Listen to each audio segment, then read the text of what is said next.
un char Renault.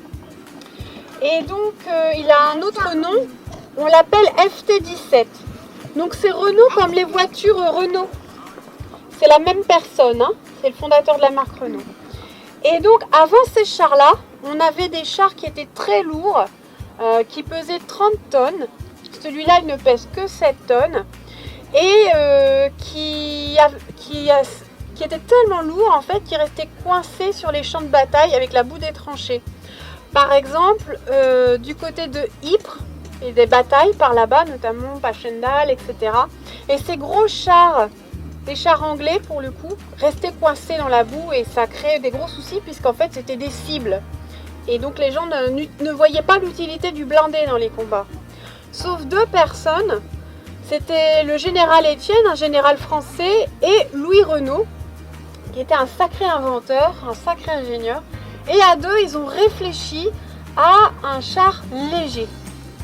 Et donc ce char-là, il est devenu en fait le père des chars modernes par rapport à toutes les innovations, toutes les modernisations qui ont pu être apportées.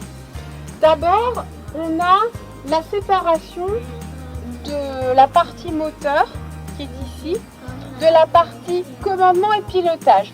Les hommes sont plus au milieu du moteur. Ensuite, on a une tourelle qui tourne à 360 degrés. Ça permet de tirer dans toutes les directions. Et le rapport poids-puissance aussi permet à ce petit char de rouler dans la boue à toute vitesse.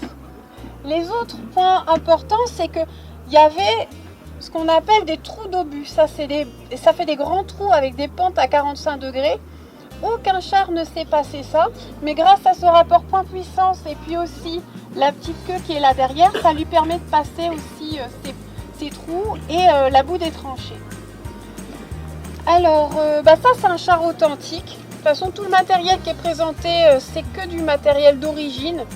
C'est vrai qu'avec le centenaire, il y a eu des copies qui ont été refaites parce que c'est du matériel qui est devenu très rare. Mais dans notre musée, le point d'honneur, c'est de retrouver des objets d'origine pour pouvoir vous les présenter. Donc actuellement, la dernière étape de restauration de ce char, c'est le moteur. On a trouvé deux moteurs cette année. On est en train de les réviser. On n'est plus qu'à 15 000 € de la fin de la restauration de ce moteur pour que ce char puisse de nouveau rouler. Alors on va se rapprocher pour regarder les ouvertures des... Je pense qu'on prépare la levée des couleurs. Est-ce qu'il y a un commandant qui veut prendre la parole pour expliquer un petit peu ce qui se passe ou pas? Il donne les ordres. On va observer alors. Je vous laisse observer.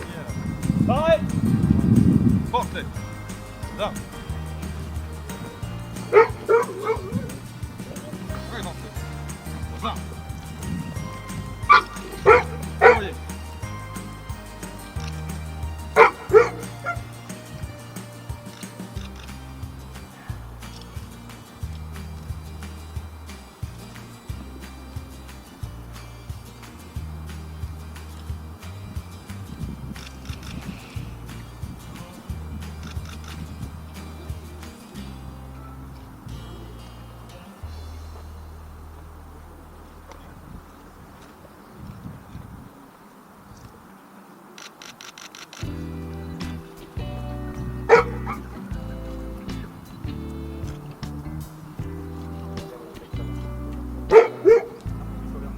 Portez. Ça.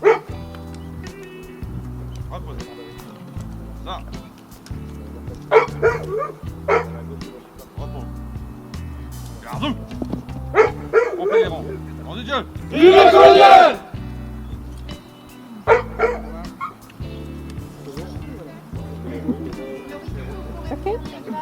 Ok. Alors ici on est sur la partie arrière du fort. Alors le fort est symétrique, donc ce qu'on se trouve ici, on va le retrouver sur toute la partie principalement arrière. Comme le fort fait partie d'une ceinture de fort, normalement les copains protègent de nord, à l'est, ouest. Le fort d'Achevelin est en dessous là, pour le but de défendre le sud de l'île.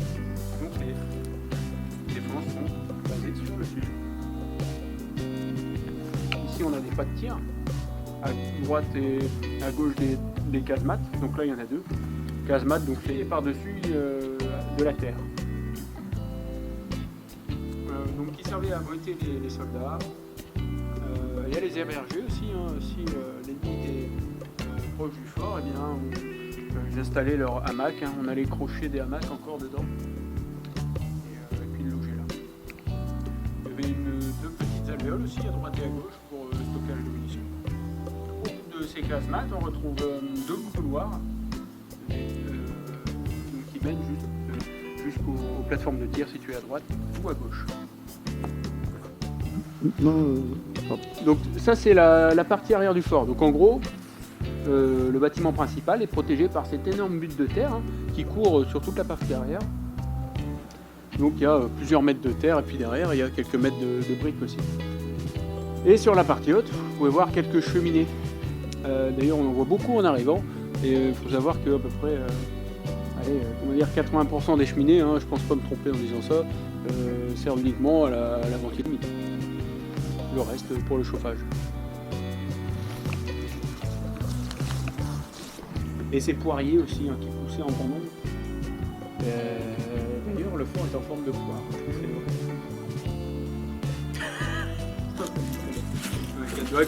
Cours la caponnière avec une petite cassure là dans la montée, hein, pour comme ça le soldat pouvait poser un genou à terre ou puisse protéger. Hein.